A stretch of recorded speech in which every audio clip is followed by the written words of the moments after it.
ಜಿಲ್ಲೆಯ ಜನರು ಗಾಬರಿ ಪಡುವ ಅಗತ್ಯವಿಲ್ಲ. 18 ವರ್ಷ ಮೇಲ್ಪಟ್ಟು ಪ್ರತಿಯೊಬ್ಬರಿಗೂ ಹಂತ ಹಂತವಾಗಿ 2-3 ತಿಂಗಳ ಒಳಗೆ ಲಸಿಕೆ ನೀಡುವ ಬಗ್ಗೆ ಕ್ರಮ ವಹಿಸಲಾಗುವುದೆಂದು ಮಂಗಳೂರು ದಕ್ಷಿಣ ಶಾಸಕ ವೇದವ್ಯಾಸ್ ಕಾಮತ್ ಹೇಳಿದರು.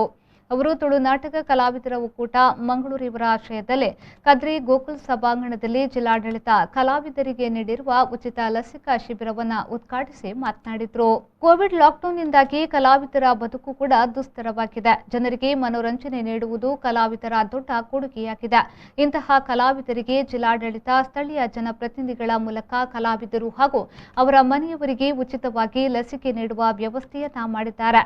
ಕಲಾವಿದರು ಇದರ ಸದುಪಯೋಗವನ್ನು ಪಡೆದುಕೊಳ್ಳಬೇಕೆಂದು ಶಾಸಕ ವೇದವ್ಯಾಸ್ ಕಾಮತ್ ಅವರು ಹೇಳಿದರು.